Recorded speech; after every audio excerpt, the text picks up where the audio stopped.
Raidījums tapis sadarbībā ar Motofavorīts un Statoil jaunā degviela Miles aizved tevi tālāk. Bites dūts un mopēda rūts. Esiet sveicināti motociklistos, esam ārā, jo tiešām labs laiks, vietām gan uzlīst un pērkona negaiss, bet tas tādam īstam motociklistam galīgi netraucē. Šodien gan par motosportu, gan par to, kāpēc mēs izvēlamies vienu vai otru ekipējumu un par kādu laimīgo, kurš brauks uz Itāliju, uz Romu, mūžīgo pilsētu.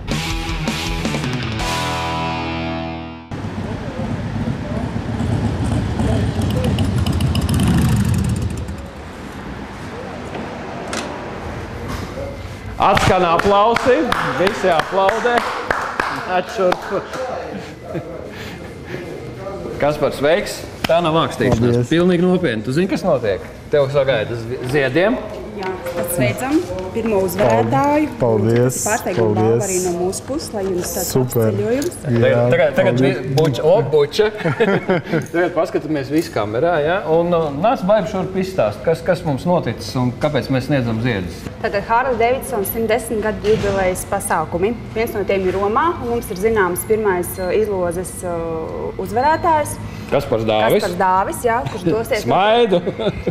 Jā, kurš savā īpašumā ir ieguvis lidojumu un uzturēšanos šajā pasākumā no 13. līdz 16. jūnijam Romā, Itālijā.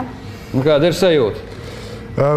Līdz pēdējām brīdīm grūti noteikt, teikšu godīgi. Teiksim, es vēl vakar Baibas sazvanījāmies, man vēl domāju, varbūt kaut kāds joks no kāda puses, un es biju izdomājis visādus variantus.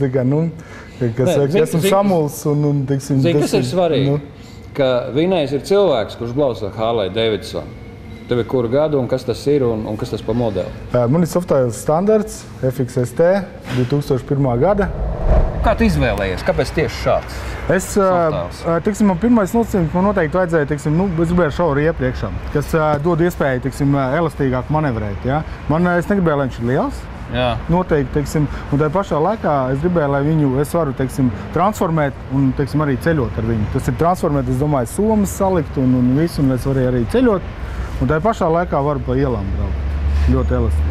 Viņš ir mazliet zemāks, kas, arī dod šo iespēju vairāk ar viņu manevrēt. Un kā jau es teicu, ikdienā pa ielu es braucu viņu tā kā street, un jūtos ļoti ērti un komfortabli.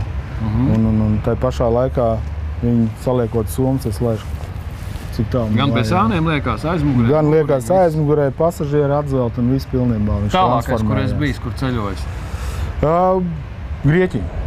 Harlejs man bija tāds augstākais punkts no visiem močiem, jo man, protams, pirms tam bija arī citi motocikli, no kuriem pamazām es nonācu līdz tam, manā skatījumā virsotnē līdz Harlejam. Man parasti saka tā, ka tie, kas brauc ar Harleju ar sirmām bārdām, es tā skatos, es tā nevaru redzēt, ka tev būtu sirmums. Neesmu bārdu nekad atlaidis, es nezinu, vai viņi būtu sirma, jā, bet, motociklists ne tikai brauc, bet arī ir ikdienas darbi un tā tālāk, kas, spiež mazliet ieturēt kaut kādas zināmas normas sabiedrībā. Tu neesi izpakojis, jā? Tad šitā ir laimīgā. Šitā ir laimīga. Numurs ir otrā pusē. Numuru varēja apskatīt. Te var redzēt, jā. Kāds ir tas? To drīkst tagad nosaukt, jā? Tas ir jau izspēlēts. SC 02276, jā? Tad kā tālāk ar viņu notiks? Ko viņš dara? Tālāk gaidam, saņemsiet biļetes, lidojumu. Mums ir, protams, jāzina, ar ko jūs kopā dosieties. Un tad jau saņemsiet arī pasākumu programmu. Varēs baudīt visu ko? Jā, varēs baudīt. Super. Tagad man pasaka, kurš ir labākais motocikls? Harley-Davidson, protams.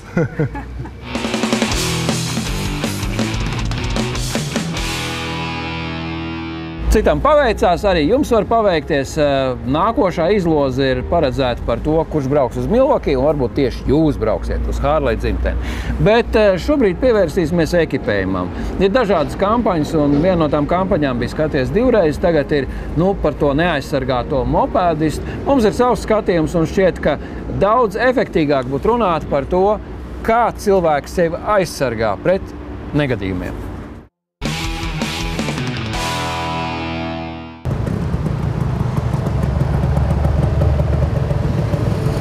Sveiks!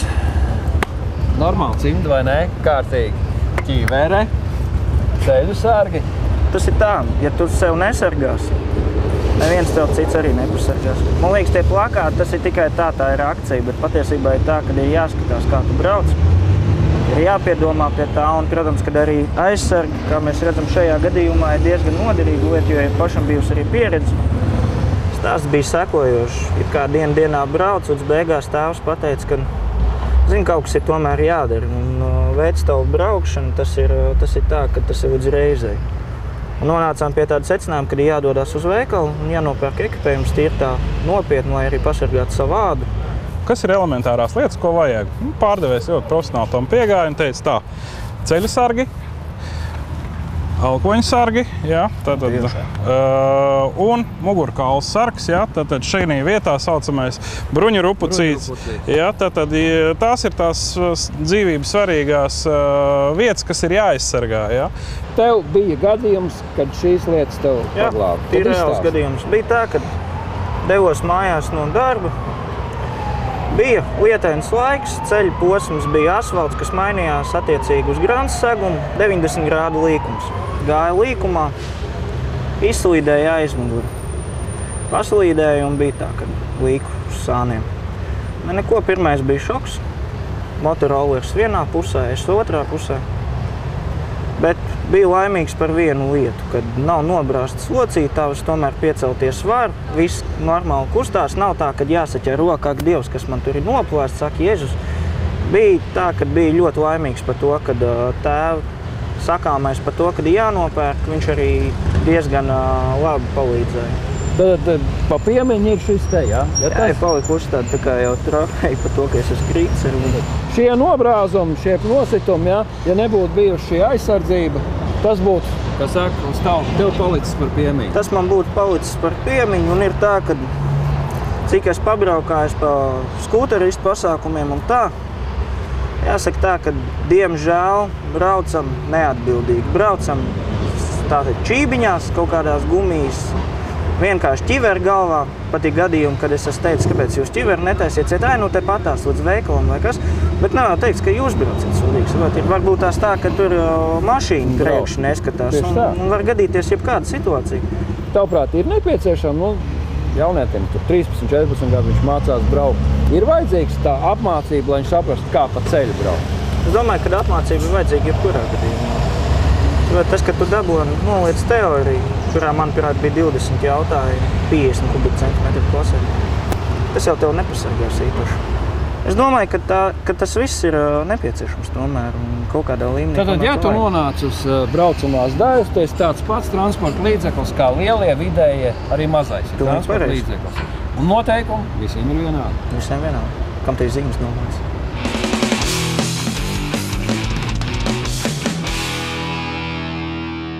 Jāsaka, paldies tētim, veselais saprāts ir, un arī bērniem ir tomēr jāsaprot, ka bez ķiveres un bez aizsargiem ir bīstami. Pasargā sevi, un Dievs tevi sargās. Šobrīd mēs metamies iekšā sporta pasaulē. Ir daudz dažādu pasākumu notikuši. Protams, tā ir vēsture, bet mēs jums to parādīsim. 12. maijā Motoparka Skandava trasē tika aizvadīts otrais Monster Energy superkausa posms, kur 5 klasēs tika noskaidrot Kandavas lielās balvas īpašnieki. Jauniešu klasē uzvar Tomasam Šileikam, kurš aiz sevis 2 braucienu summā atstāja komandas biedrus no MPK Sumat MX.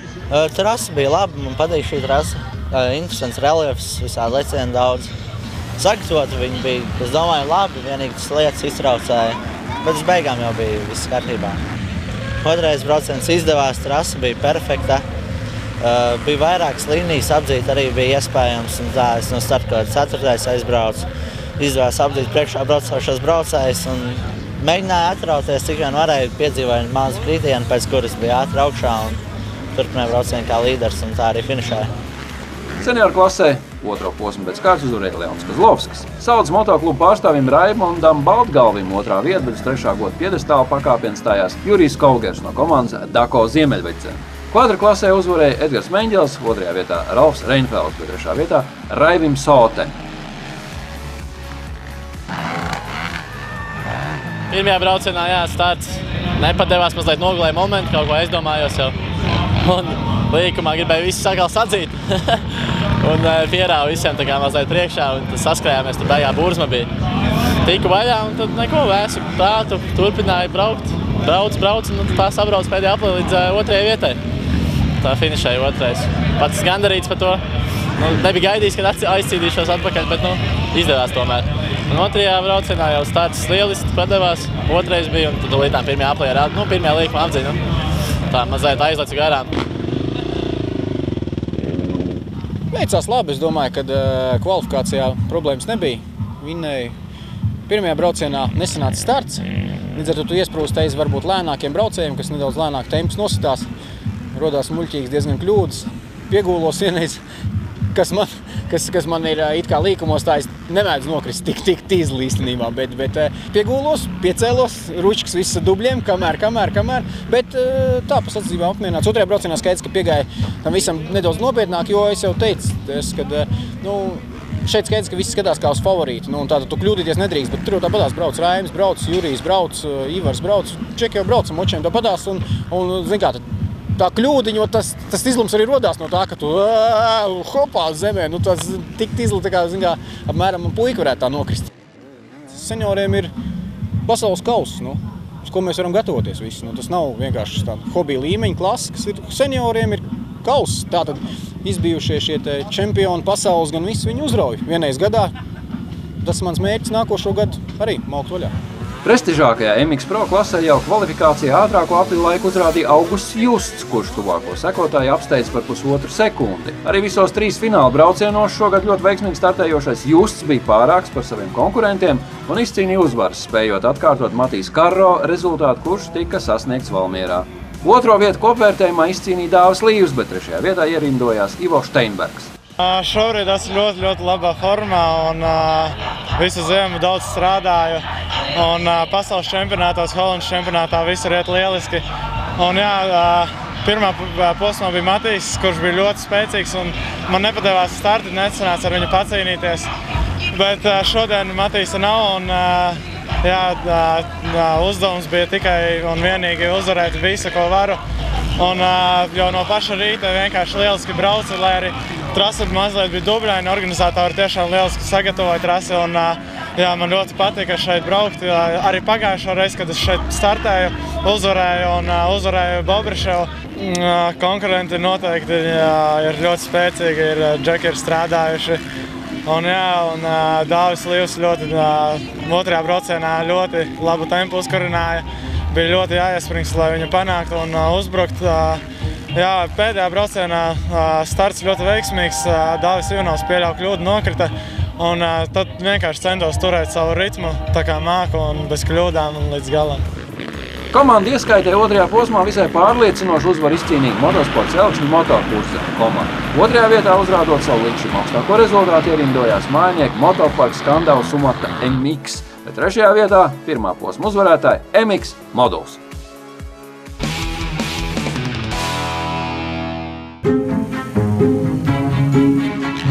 Aizvadītajā nedēļas nogalē Appē norisinājās Latvijas čempionāta posms motokrosā, kā arī leģendārā 40. Vaidavas kausa izcīņa 2 dienu garumā. 2 dienu garumā uz starta stājās vairāk kā 320 sportisti.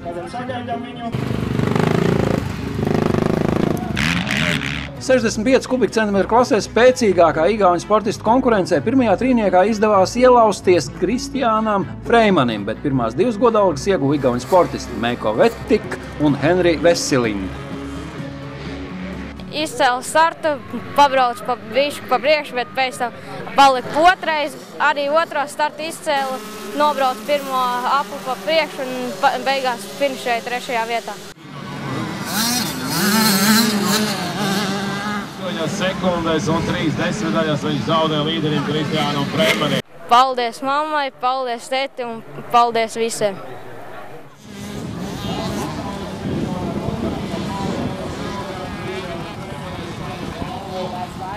Es šodien šeit esmu ieradies, lai paskatītos motokrosu un pie reizes mazajiem gončikiem pasniegt Kristers Serģa starta karaļu balvu. Pašam rīt nesnāks piedalīties, jo esmu gūs nelielu potītes traumu, kas man liedz startēt telmociju aptuveni nedēļu. Pirmdien došos pie daktera, lai uzzinātu, kas un kā, lai zinu, kā var strādāt turpmāk. Vaidavas kausa ieguvēja komentārs par trasi. trasa ir diezgan ātri un diezgan daudz iespēju ir starts. Ja te nepaķer startu, tad es domāju, ka ir diezgan grūti uzvarēt. Te ir trasa tāda patīkama, it kā mīksta, bet arī viltīga tādā ziņā, kad ir visādas asas kantas, teiksim, un mīksta purvaina vieta, kur teiksim, arī var iestikt un piekrist, pakrist. Es domāju, ka tā ir veiksme vienmēr, un veiksme, kā teikt, spēcīgākos vienmēr pavada. Pavisam prīmā trasa, jo kārtīgs lielais классический мотокросс. Трасса, все видно, хорошо, кто как едет. И скоростная трасса, это для мотокросса нормально. Tā ape iedod to, ka tā trasa ir tik klasiska, ka tas izskatās iespaidīgi. Tas nav, tas ir pilnīgi savādāk nekā mēs braucām pagājušajā nedēļā vai būs nākošajā nedēļā, bet te ape ir tas motocross saucamais. Tas ir tas, kas piedod to visu. Atgriežamies pie Latvijas čempionāta norises. Uzvaru kvadri 100 klasē izcīnīja Lauris Eizāns, MK motokruīzs. Startā, diemžēl, es noslēpu, un tad palika viens no pēdējiem, bet tomēr beigās biju otrais. Otrajā braucienā bija labāk, jo es pacēlu labāk startu un uzreiz aizgāju otrais no savas klases. Labākais no latviešiem 85 kubikcentimetru klasē bija Arnolds Sniķers, MK MX4 Dobele.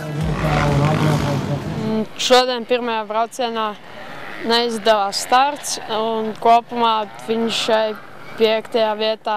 Un otrajā braucienā veiksmīgāks starts, un atkal priekšā viens igauns.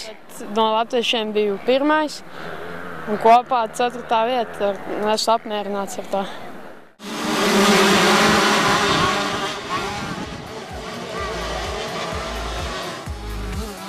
Kvadrupro klasē otrajā Latvijas čempionāta posmā bija tikai viens brauciens, jo negaisa un lietas dēļ sacensību žūrija pieņēma lēmumu šīm klasēm atcelt otros brauciens.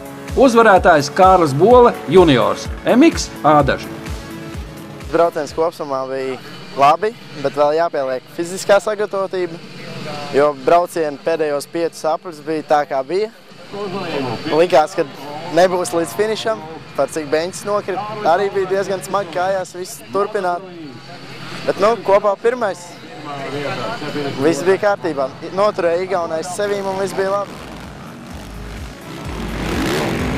Slavenajā MX1 klasē uz starta stājās arī brāļi Justi, kuri tad godam izcīnīja pirmās 2 godalgas – Augusts un Roberts Justs Motosports RT, bet 3. vietu izdevās izcīnīt Dāvim Ivanovam MX moduls.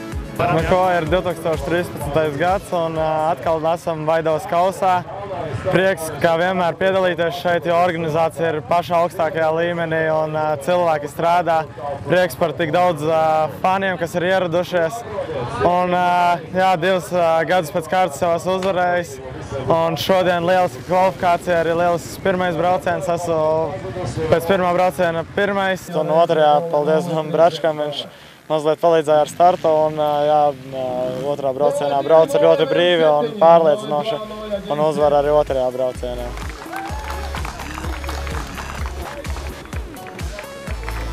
MX2 klasē spēcīgākie bija igauņi Erkī Kahro, Karel Kutsar un Andre Park. Bet nākamreiz par to, kas apē retro.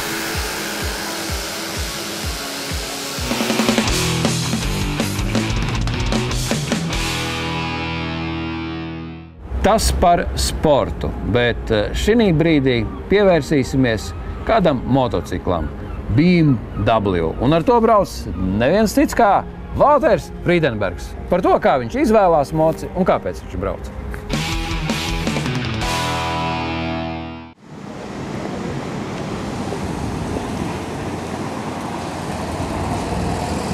Es viņu pagājušajā gada augusta beigās paņēmu. Jā. Tad tagad līdz kaut kāds 2 štukus nobraukts. 2000 ir jau spīdumi. Tad jau kaut kāds spriedums tāds zināms ir. Nē, esi vīlies? Nē, pilnīgi nemaz. Pilnīgi nemaz. Es, godīgi sakot, ir sanācis diezgan maz izbraukt ar citiem čoperveidīgajiem. Kaut kas ir bijis. Yamaha ir bijusi 600-niece. Ir arī sanācis uzkāpt uz Hārļa. Drakstārs pieminēja jau. Bet jā, toreiz nesanāca, diemžēl, ar laikiem izbraukt ar visiem piedāvājumā kārļiem, kas būtu bijis ļoti, ļoti labs salīdzināšanai. Bet es nenožēloju pilnīgi nemaz. Tas bija tāds spontāns pirkums, spontāni es viņu iegādāju, bet nē, lai nožēlos. Tas ir tā kinosvaigznes, šitais motos. Zinu gan, jā, 97. gada Tomorrow Never Dies, James Bonds, jā. Tam ir ar kādu nozīmi, ka kino? Tu zini, ka galīgi nē. Es pat nezinu, kāpēc es sāku skatīties uz šo modeli. Vienkārši tā iekrita. Bet taču Bambim arī bija čopers. Jo es no Hārļiem īsti nevarēju izolēties. Tik daudz visa kā, ka beigās jā, atcerējos, taču ir. Šitais motors ir izgājis visu otro pasaules karu. Gan vienā, gan otrā pusē frontē. Tas gan. Jāsaka, izturējis. Normāli. Tur neviens nav sūdzējis. Cerams, ka arī šeit turēs. Cik arī ir paziņām Bambi bijuši. Neviens nekad neko slikti nav teicis. Bet tev pašam tā moto braukšana, tas, ģimenē kāds brauc? Kā tas klikšķis, teiksim, notiek? Tu zini, jā, kā es saku, asinīs man ir no bioloģiskā vectēva, bet visa audzināšana ir no vectēva, ko es pazīstu kopš dzimšanas. Jo viņš arī man tā kā uzsēdināja uz moču. Tas bija laikam kaut kādi, nedrīkst jau teikt, bet 8 vai 9 gadi. Un, drīkst, normāli puistanī vecumā kāpj uz močiem. Un tad pirmais mocīts, ar ko es izbraucu, bija Java 555. 55 kubiņi, tāds maziņš, bet jau 3 gaņģi, jau bija ar gaņģiem arī jāpašancē, viss sajūgs, viss gāzīt, tā kā bija ko noņemties. Tālāk jau pārgāja uz Minsku, uz Maskvā, viss tā. Normāla evolūcija. Jā. Nav tā kā uzreiz atnāc nopirkt visdārgāko, visjaudīgāko. Pilnīgi ne. Raksturojot, viņš ļoti, ļoti labi vadās. Un, manuprāt, tas arī raksturo viņu. Viņš vadās tā kā skūters. Tiešām pilnīgi bez nekādām problēmām. Visur, kur vajag, viņš izgriezīsies. Protams, jā, ar 2 galvām sānos ir varbūt grūtāk izlavierēt cauri mašīnām. Bet arī tā nav problēma. Un nav jau tik plati tie podi. Nav, protams, ka nav. Un tā, kad es pirmo reizi uzkāpu, es izjūtu, kā viņš vadās, cik viņš ir mīksts. Es sapratu, viss, man vajag vienalga kā, kaut vai sausiņu sēdīšu. Iemetīšu darbs karot tavā saldajā stāstā. Droši. Meitenei gan nav vērts. Tu zini, vēl nav sūdzējuši. Labi, ar tevīm jau nesūdzēsies, ka tikai pavizināt. Bet es esmu redzējis, kad ilgāk brauc un tad ir tā kā bišķi problēma. Pēc 300 kilometriem tas ir bērns. 300 kilometri vēl nav braukt. Jā, laikam lielākais, kur aizmugurē ir sēdējis dāma, ir bijis 100 kilometri no Saldus braucot. Bet arī tad bija priecīga nokāpjot un tik labi un tik forši. Jau ir bijuši kādi 2 vai 3 pircēji, un viens tieši pagājušajā nedēļā pie Luxofora piebrauc un pajautāja, viņš negrib pārdot. Jā, skaidrā naudā, cik tu gribi pa viņu. Sorry, nebūs. Tas kaut kā ir iekritis jau bišķiņ tuvāk nekā vienkārši braucam. Ir vērtība. Ja tev tā uzreiz piebrauc, daudz mēģina notirgot motociklus, bet tu nepārdod pat, ja tev dod naudu. Tieši tā. Kā redzēju, nezinu, vai operators uzfilmēja, tikko arī viens kungs pienāca un nofotografējās, kamēr mēs ar tevi runājam pie motocikla. Tam ir nozīme, ka pievērš uzmanību tam mocītam. Tu zini, man īsti nē. Jo tā ir mana braukšana. Tā kā es viņu izbaudu. Ja kādam ir acīm tīkams braucamrīks, tad, protams, tas ir arī patīkami, bet es uz to nepievēršu uzmanību. Es saku ļoti ērti, un man arī jautāja, vai braucot nevelk uz vienu pusi gāzējot. Nē, braucot nevelk. Tukšgaitā jāsaka, Tukšgaitā, kad uzdod, ir Tukšgaitā ir, rāviens, bet nē, gaitā viņš ir ļoti patīkams. Ko es tev saulainu ceļu, galvenais drošu. Jā. Ja jau pats nedomās, tad jau neviens cits ar par tevi nepadomās. Var teikt, James Bonds to reklamēja vienā filmā, un es varu teikt, ka no šīs filmas arī faktiski ļoti daudz iekrīt uz šo te motociklu. Kāpēc viņi neražo, nemāk teikt, acīm redzot grūti čoperi tirgu konkurēt ar šo modeli, bet ļoti iespējams. Jo arī es tagad skatoties kaut kādas jaunākas modeļas, domāju, ja es paliktu pie Bambi un vēlētos mainīt, laikam pagaidām īsti sirdī tūs nav neviens.